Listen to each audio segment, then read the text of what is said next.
Hey folks, it's Mark from Choya Choya Studio. Today I'm going to walk you through the creation of a coffee table made from live edge alligator juniper. I just got back from the mill with a fresh load of slabs. I have some really nice slabs.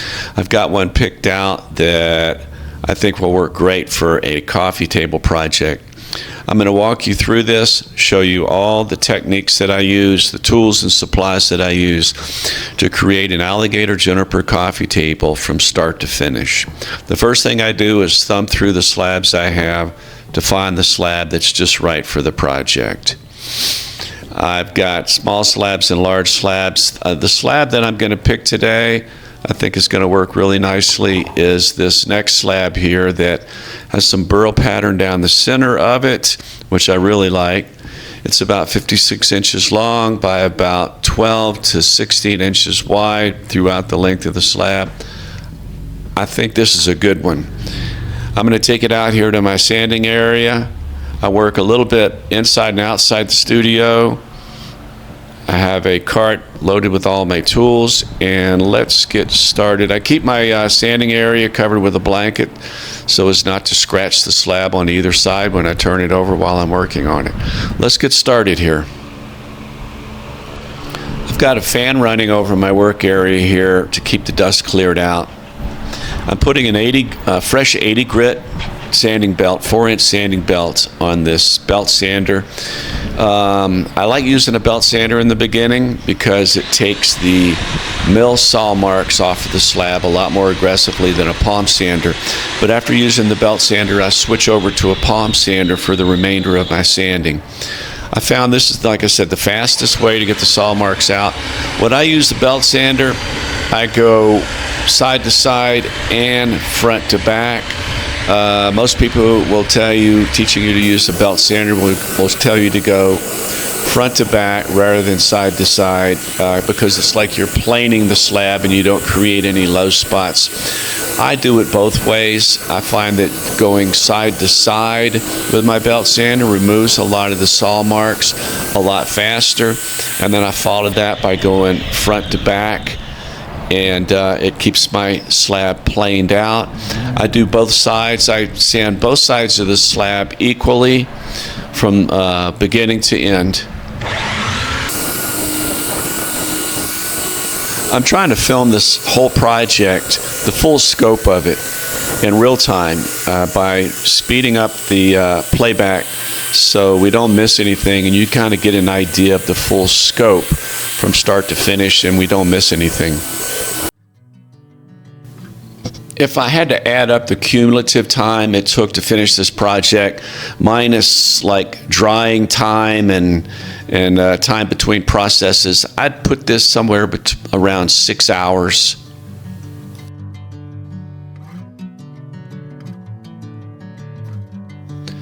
I'm switching to an orbital sander here, and I'm using a 5-inch 3M 80 grit sanding disc on this.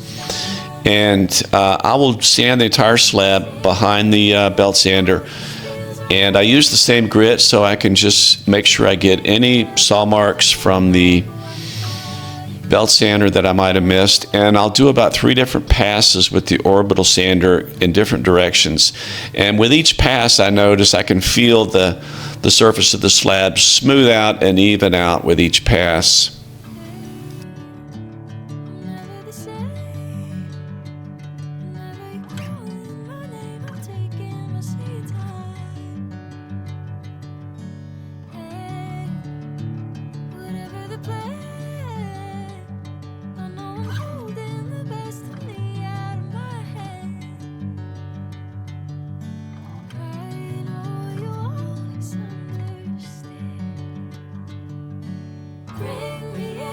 Golden sunlight.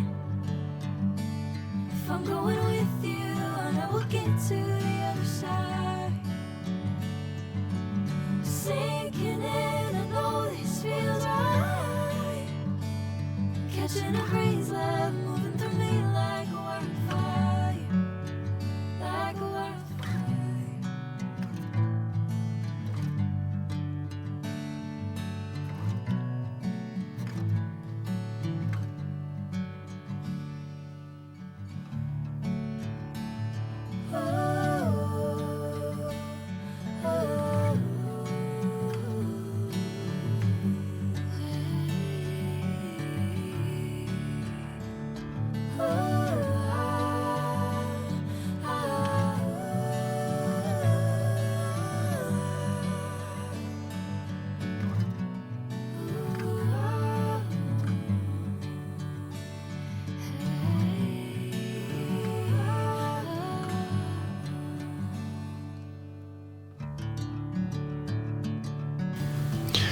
This is an angle polisher variable speed with a 5-inch padded backer pad and an 80 grit sanding disc. I use this to clean up the end cut part of the slab and the live edge.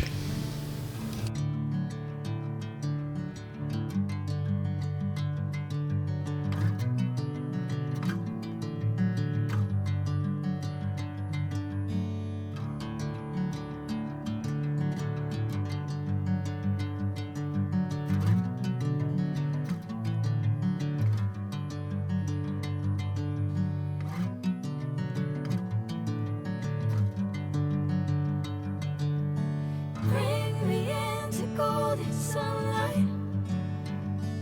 If I'm going with you, I know we'll get to the other side.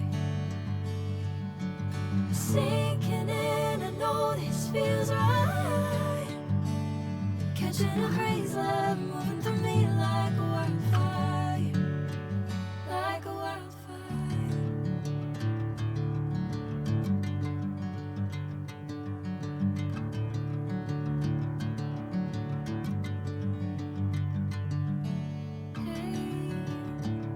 Never the same. Never you calling my name. I'm taking my sweet time. Hey, whatever the plan, I know I'm holding the best of me out of my head.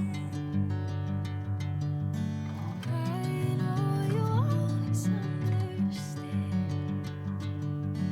Bring me into golden sunlight. Here I'm switching back to the palm sander, and I'm using an 80 grit pad, but I'm using a 1/2 inch backer pad. I'm actually stacking 2 of them together, and I'm putting the 80 grit on the backer pad, and I'll use this to sand the ends and the live edge of the slab. It saves me a lot of work in hand sanding in the tight places because the padded backer pad forms to the shape of the live edge, gets into the crevices, and it doesn't flatten or change the shape of the live edge.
Bring me into golden sunlight. If I'm going with you, I know we'll get to the other side. Here I'll get in and wire brush any tight spaces on the live edge that I can't get to with the padded backer pad on the palm sander.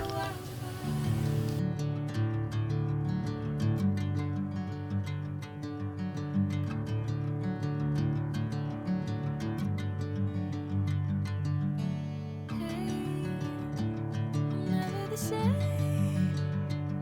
Here I'm going from the wire brushing to some hand sanding in some of the tight places where I can't get the padded backer pad into, and I'm switching from this rigid sanding pad to the 3M mesh sanding pad here in just a second because it gets it forms a little better into these tight places. Into golden sunlight.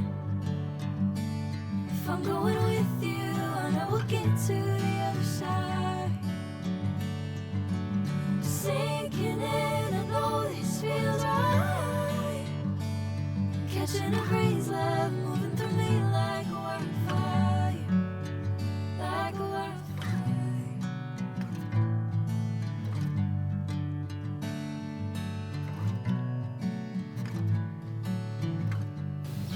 Now we're switching to 120 grit 3M sanding pad on the palm sander. The next grit in the progression, we're going 80, 120, then 220. After we do the face of the slab, then we'll switch to the 120 grit with the padded backer pad and sand the live edge and the ends.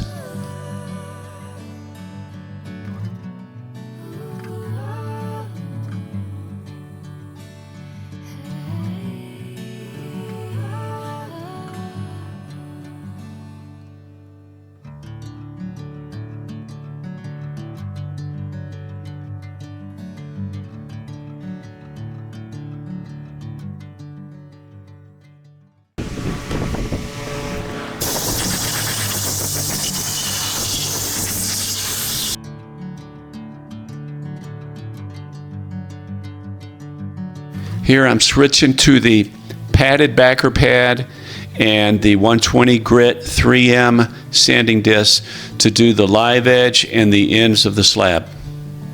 Bring me into golden sunlight.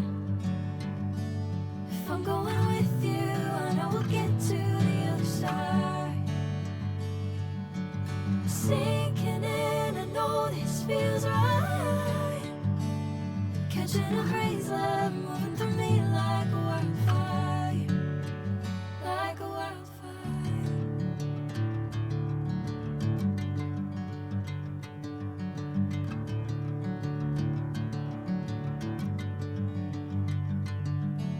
I'm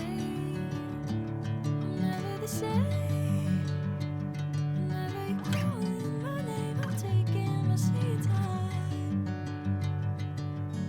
Hey, whatever the plan, I know I'm holding the best of me out of my Here I'm doing a quick switch to 220 grit on the palm sander and then a quick switch to the padded backer pad at 220 grit. Bring me into golden sunlight. If I'm going with you, I know we'll get to the other side.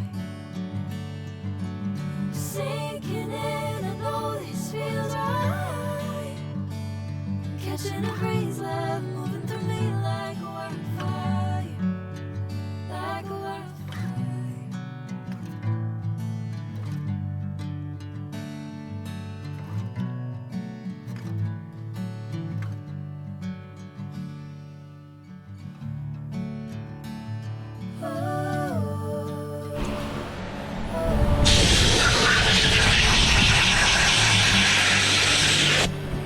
I'm blowing this off really good here because after this 220 grit sanding, I'm going to apply a wood filler and let that dry and then come back and resand with 220 one more time. So I want to be sure I can see and identify any cracks or crevices that I want to use the filler on. This is a water-based wood filler that I use. It's the consistency of peanut butter. The brand name is Good Filla. It's a wood filler, like I said, water-based. It goes on easy. I use gloves. You can smear it on with a plastic spackle or your fingers with gloves. It gets deep enough into the cracks and crevices. It dries fast and it sands out really smooth. It's titled, again, it's called Good Filla. It's white oak is the color that I use that matches well with Alligator Juniper. It takes a little while to get it on there, but you just have to be thorough. I do the top, the bottom, the ends, and I use my fingers and I smear it on the live edge side. I just take my time, get it in every little crack, so that I don't have any visible open cracks in this once it's sanded with the 220 grit sandpaper. Music, please.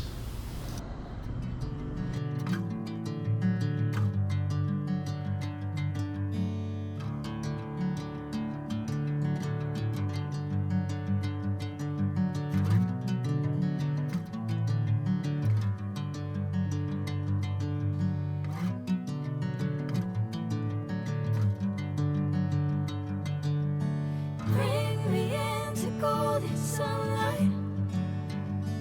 If I'm going with you, I know we'll get to the other side. Sinking in, I know this feels right. Catching a breeze, love moving through me like a wildfire, like a wildfire.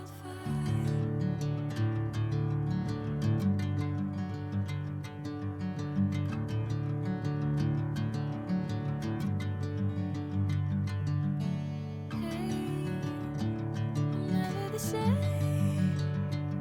Whenever you're calling my name, I'm taking my sweet time.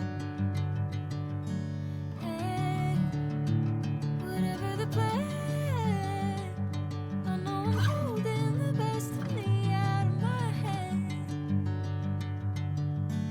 I know you always understand. Bring me into golden sunlight. At this point, I'll put the slab out in the sun, or if it's not a sunny day, I'll put it under a fan.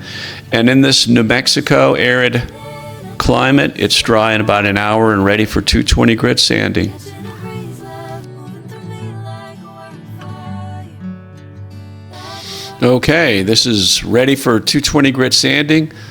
I have a 220 grit pad sanding disc loaded on the padded backer pad on the palm sander, and we're going to get to this last sanding stage.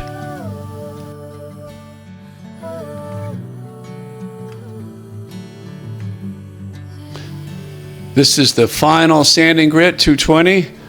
There's a lot to sand off. I think this is going to be a long one, even at 10 times speed. So sit back and enjoy the show.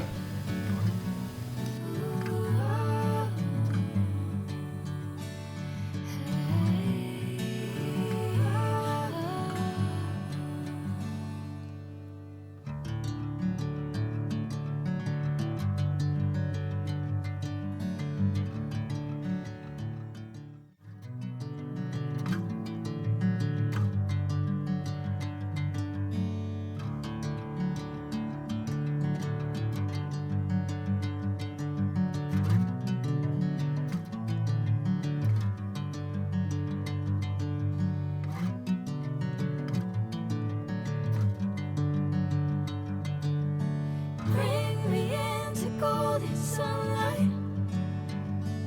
If I'm going with you, I know we'll get to the other side. Sinking in, I know this feels right.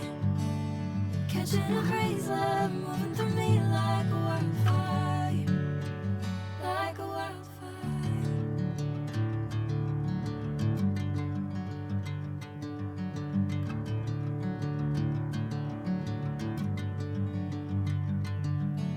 I'm never the same.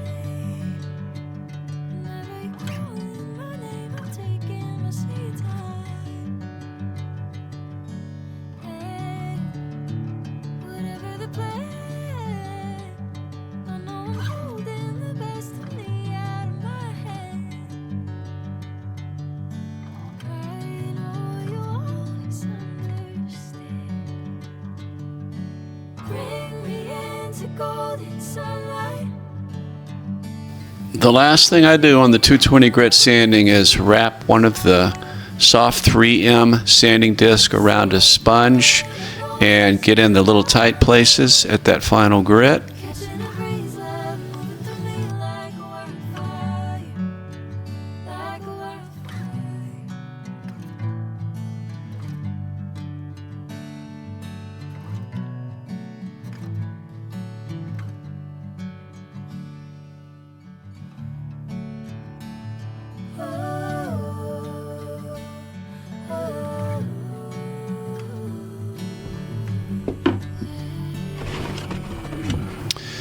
Pay close attention here because I'm going to put a coat of natural Danish oil on this table, and I'm going to reveal one of the tricks that I use for sealing any little cracks that were left over during the filling and sanding process.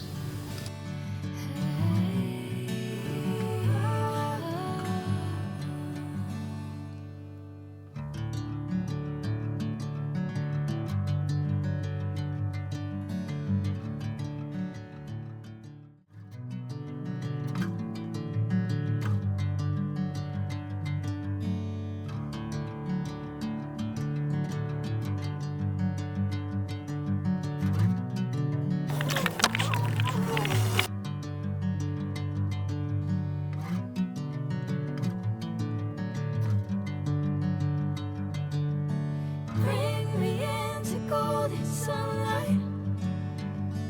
If I'm going with you, I know we'll get to the other side. This is Watco's natural Danish oil. I apply it very generously. I slather it on the entire face and sides of the slab. I don't worry about excess or spilling it over the sides, because when I'm done, I'll wipe off the excess.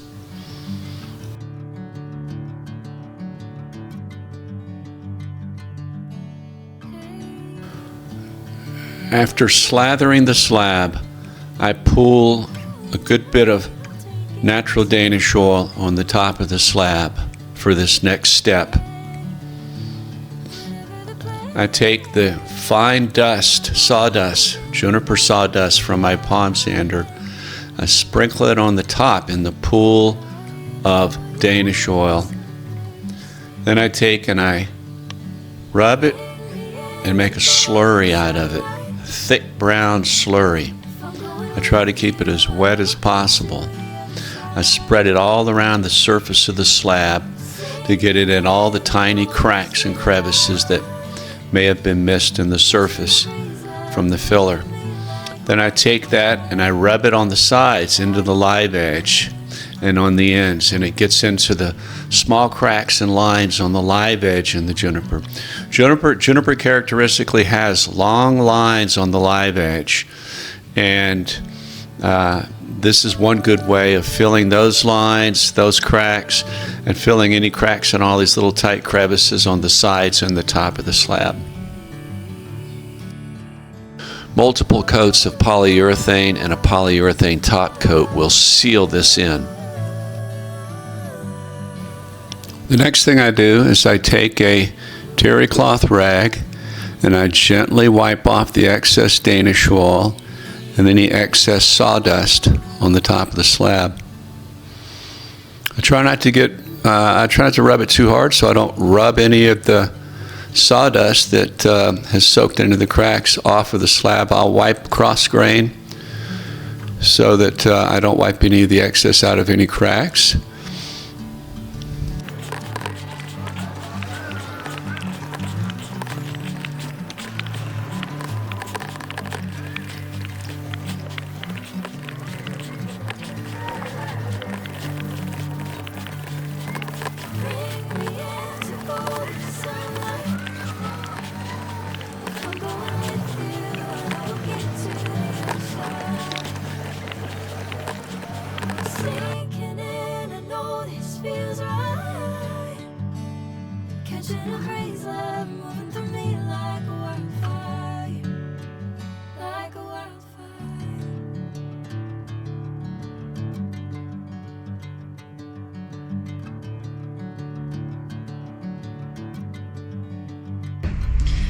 What I'm going to do here in this segment is I'm going to do 4 coats of wipe-on polyurethane on this Alligator Juniper slab.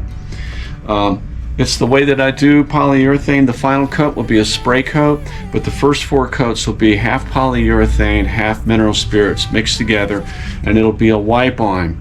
And the reason I do that, at least for Alligator Juniper, and I don't recommend this for any other type of wood except Alligator Juniper, the wipe-on method with the 50-50 mineral spirits thins the polyurethane. It soaks deeper into the wood, and it gives better protection because it gives a deeper penetrating coat. And I do several of these deep penetrating coats, and then the final coat's a spray-on coat, which is more of a top coat, a finish coat. I don't sand between these coats. I do these 4 coats within about an hour's time. I turn on a fan and allow a little bit of dry time between so that the excess is dried off, is flashed off, and what's left is soaked into the wood. Then I apply another coat. After my last coat, I let it sit and dry overnight. And then I'll use a 400 grit scouring pad and rough up the surface without removing any of the polyurethane before I do a final spray coat. So that's how that works. So what I'm going to do here is I have a strained 50% mixture of warm satin polyurethane. This is a Minwax fast drying polyurethane, warm satin. It's 50% polyurethane, 50% mineral spirits,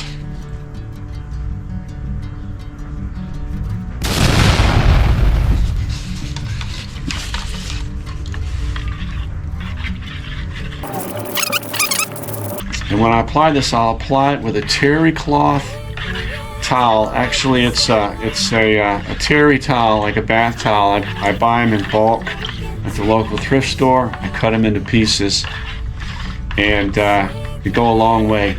And I'll use one of those to apply the mixture, the poly and mineral spirits, and I'll use one to wipe off the excess.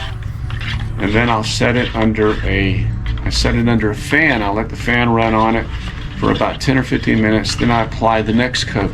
And I do 4 coats like that. I don't let it dry completely. I don't do any sanding in between, because with each coat that I apply, it breaks up any surface residue from the previous coat. The reason I like to do 50-50 is it soaks deep into the wood. The mineral spirits carries the polyurethane deeper into the surface of the wood and creates a good penetrating protective coat. And then the final coat that I do will be a spray on, same warm satin, Minwax spray polyurethane.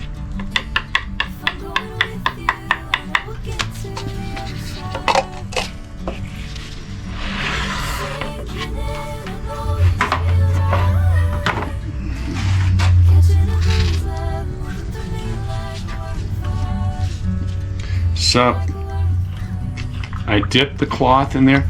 I apply it very generously. I just drain out a little bit of the excess.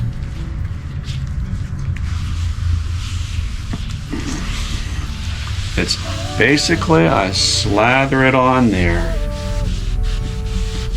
I don't worry about trying to prevent any excess or drippage or anything like that.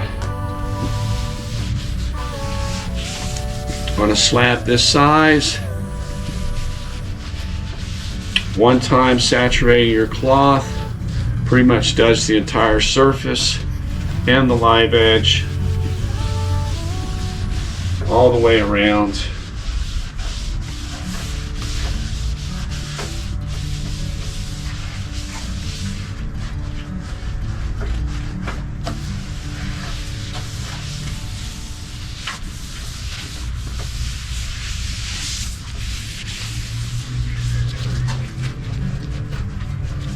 Any places I miss on the side here of the live edge, I'll get when I turn it over and do the other side.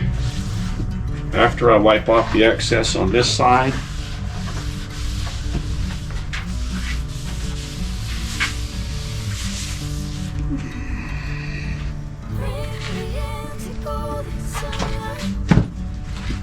And see, I just take a large swath of cut terry cloth,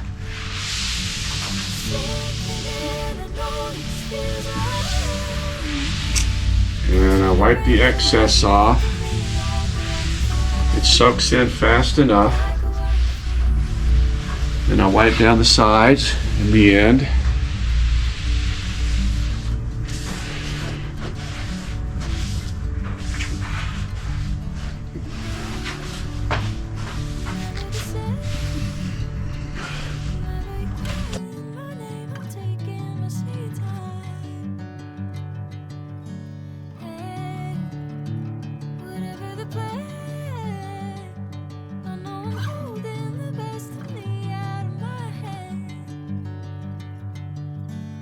In the meantime, I turn on my fan.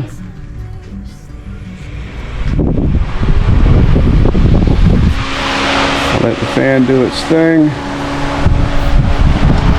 But you can see the grains raised, poly soaking in really nicely. 3 more coats like this. It's going to be a really, really nice finish.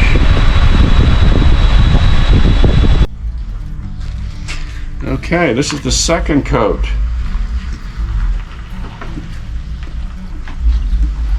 Same thing, 50% polyurethane, 50% mineral spirits. Saturate the rag. Slather it on there, heavy.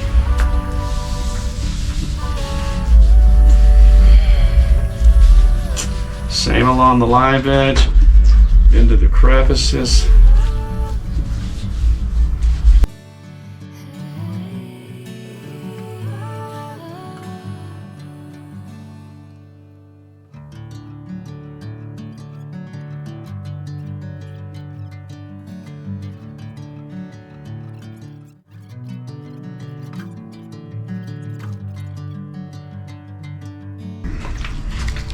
Okay, this is coat 3 of the 50/50 polyurethane mineral spirit wipe on.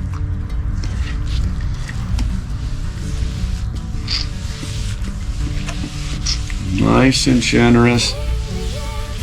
Slathering it on again. It's still soaking in really nicely.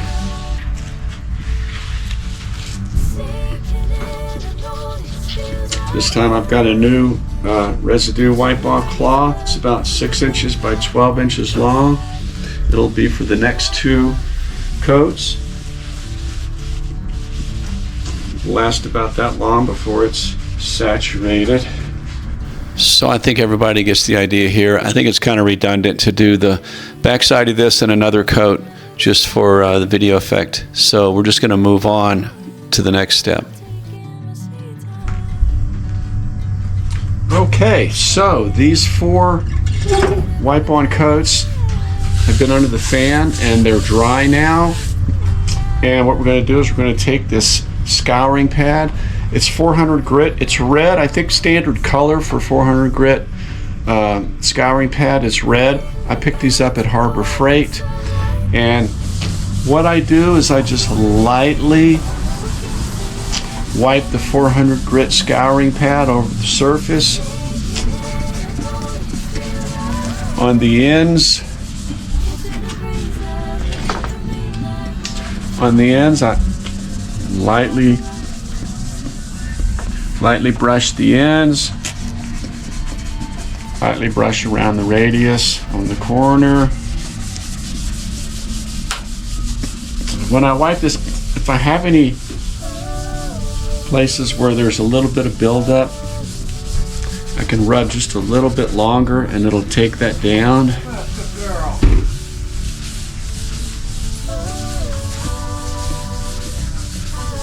Some people recommend 400 grit sandpaper, just very lightly rubbing with 400 grit sandpaper.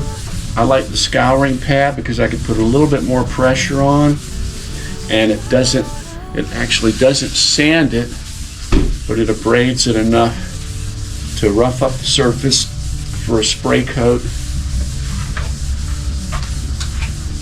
And I don't have to worry about taking it down too far and sanding off polyurethane, the 4 coats of wipe on I've already applied.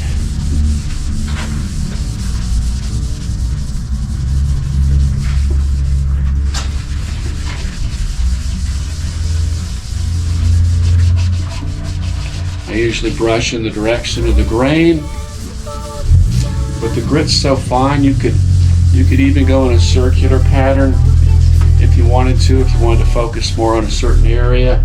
I don't think it really matters that much because you're basically just abrading the surface enough where that final coat of spray on polyurethane will adhere to the surface.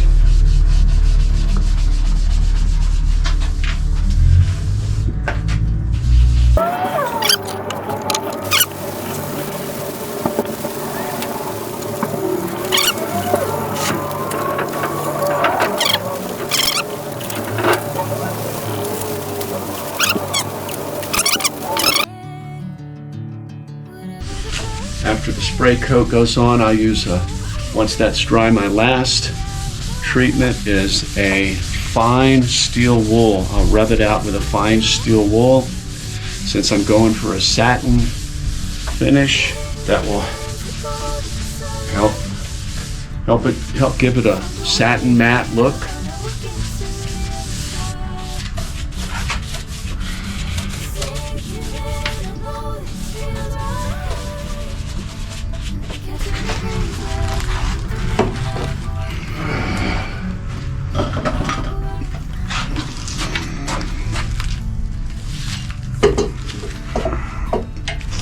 Before we do this final spray to coat of polyurethane, we're going to install the legs on this. That makes it a little bit easier to handle during the spray process. These are 3-bar hairpin legs with adjustable feet on the bottom. We're going to be using 4 of these. We're going to pre-drill the holes.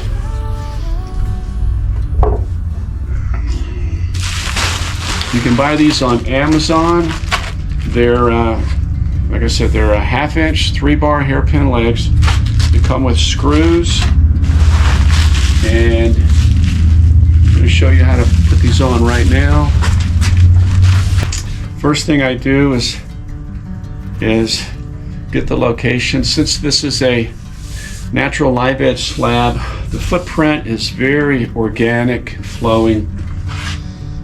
It's wider on one end than the other. So I position the legs where they're about a 1/2 inch from the edge on each side. I sort of approximate the position. I don't lay it out.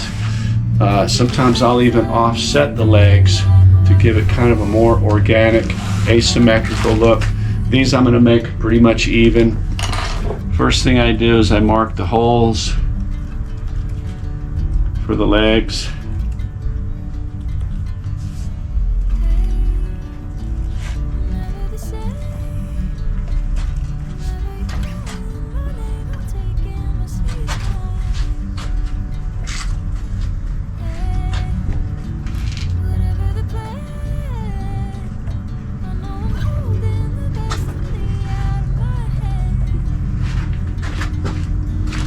Next thing I do is I'm going to pre-drill the holes.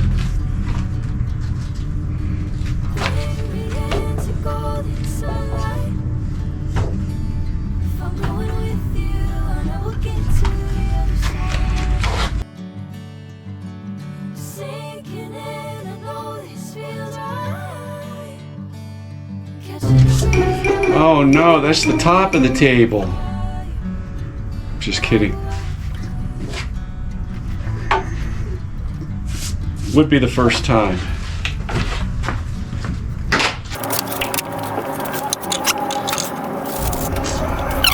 Pre-drilling prevents you from splitting the wood.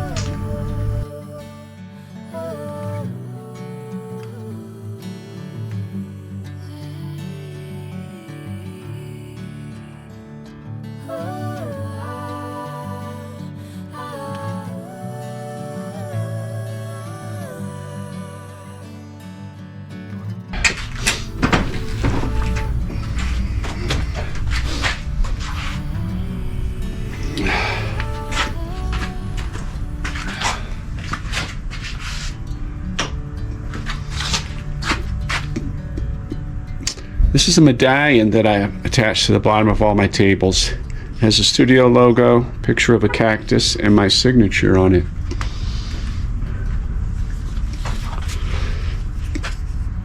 I'm going to put just a little bit of wood glue on there.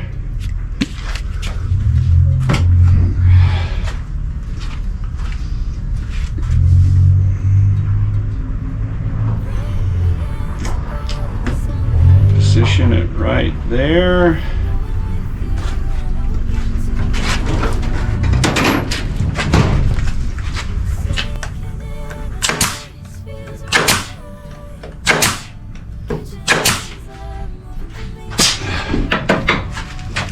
Now to protect the legs while we're spraying it, I'm going to wrap them with a shrink wrap.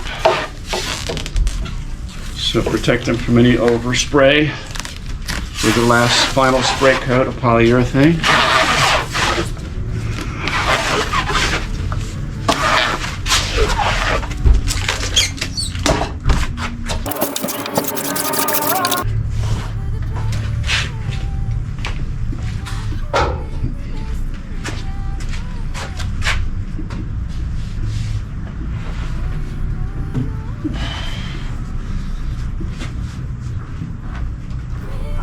And in this segment, first thing I'm going to do is wipe this down. I've put a generous amount of acetone on this rag. I'm going to wipe down any residue left over from sanding and scuffing this for this final spray-on coat. I'm going to be applying Minwax polyurethane, warm satin polyurethane. I'm going to be wearing this respirator while I'm doing that. And I'll have the camera mounted to the respirator so you'll be able to see all the different ways that I'm spraying the live edge slab.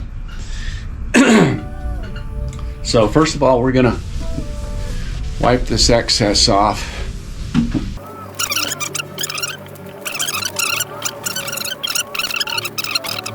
Got that done. What I'm gonna do is I'm gonna attach the camera to this attachment on my respirator face mask. This is going to protect me from any fumes from the polyurethane, any overspray, any mist. It's not good for your lungs. So let's do that.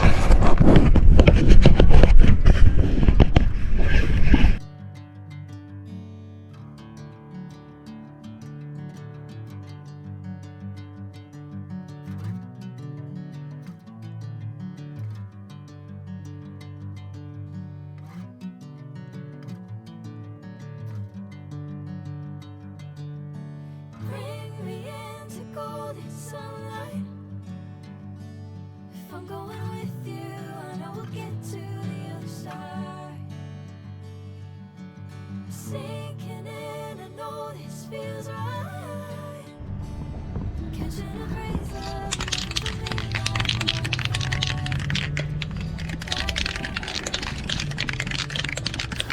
I'm using a Minwax warm satin polyurethane for this table. I've pre-shook these bottles, but I'm just trying to keep them shook up while I'm doing this spray. The first and last thing I spray on the table is the live edge and the end. And the live edge side and the end grain will soak up more of the polyurethane, so I can be a little bit more generous on the live edge and the end grain. I start by spraying the bottom quarter of the table, where I just under spray the underside of the table all the way around, and then I'll do like a straight on spray on the live edge and the end, keeping the spray nozzle about 3 to 4 inches away. I go fast enough where I don't have too much spray where I start getting any dripping or running.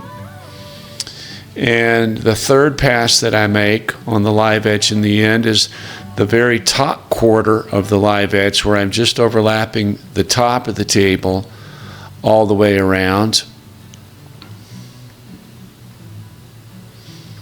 So really good polyurethane. I like using this polyurethane. The spray nozzles give you a nice even spray mist, and it's a very good quality polyurethane. So sometimes I'll just do one more pass around, straight on the live edge and end before I do the top. When I start the top, I'll pick up a full bottle, because I'm going to be holding the can at a certain angle, tilted over, and I don't want to run out of spray before I get through spraying the top. So I'll use a fresh can. And I spray a swath from side to side without taking my finger off the nozzle, and I overlap each spray swath with the previous one, so that it's as even as it possibly can be. And I just go back and forth, bypassing the end of the slab. I don't take my finger off the nozzle.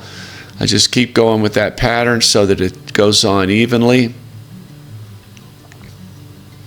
Side to side, I try to stay 3 to 4 inches away and go at a speed that doesn't put too much polyurethane down with each pass.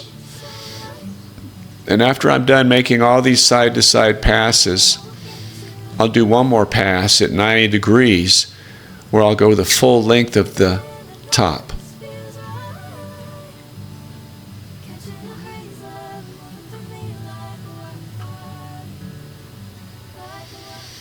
So by doing this, I've got a spray pattern in both directions. So if I happen to have a little bit of lines from the first spray pattern, in fact in the light here you can see a little bit of spray lines going the opposite direction. This is already starting to dry on the top. That's one reason that you see the spray lines. But going in this direction will ensure that I don't have any spray lines in either direction once I'm finished spraying this. It puts a nice heavy coat on without too much polyurethane. And then after doing this second pass, second spray pattern on the top, I'll do the live edge and ends one more time with the same 3 directions of spray pattern: the lower part of the slab, then the center of the live edge and end of the slab, and then the very top quarter section overlapping the top.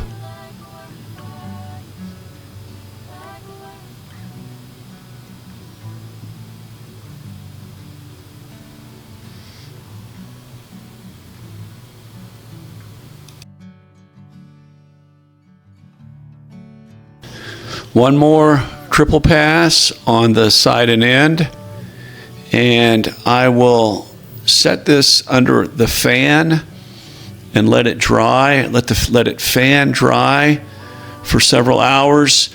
It's a cool, still day. I'm not getting any residue at all on the surface to speak of. When this is finally dry, I'll buff it out with fine steel wool, and that'll take any particulate that settles on it before it's dry enough where it'll resist any particulate sticking to it. And that's the end of the spray process.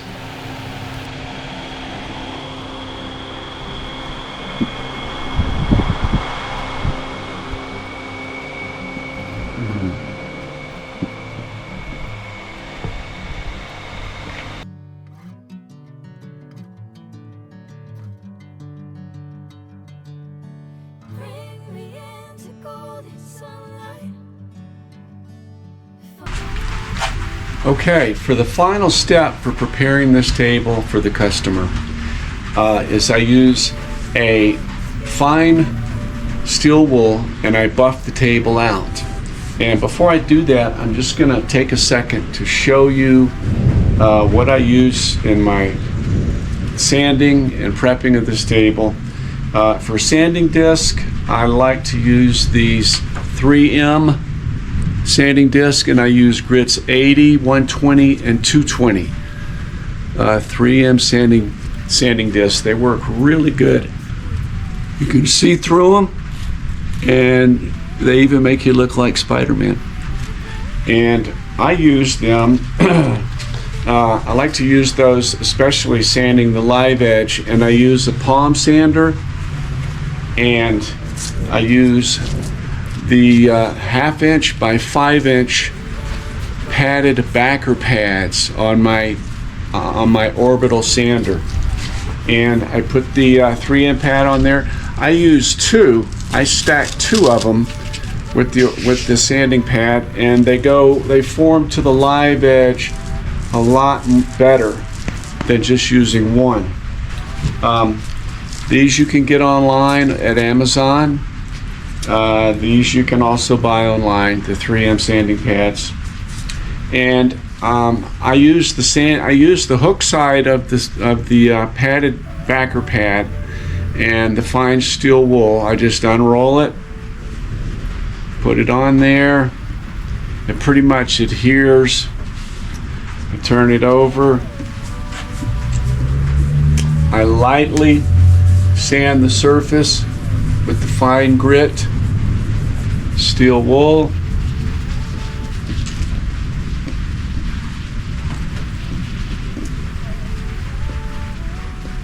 I don't know if you can see from this angle, looks like a little bit of like fine white powder buildup. That's just taking a tiny little bit of the surface and roughing it up. This is a satin finish polyurethane, and this gives it just a little bit more of a satin matte look. When I'm done with this, I'll wipe it down with a damp terry cloth rag.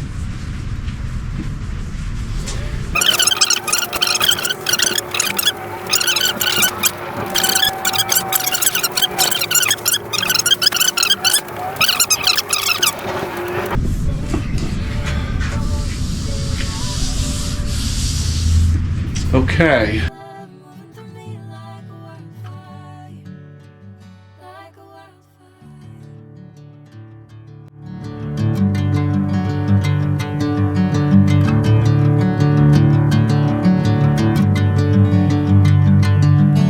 Hey, I'm never the same. Whenever you're calling my name, I'm taking my sweet time. Hey, whatever the plan, I know I'm holding the best of me out of my head. Thanks for watching. I hope this video was helpful. This should give you all the information you need to start, do a live edge alligator juniper project from start to finish. All the tools that you'll need, all the supplies that you'll need. Thank you for joining me. Feels right, catching a breeze, love moving through me like a wildfire.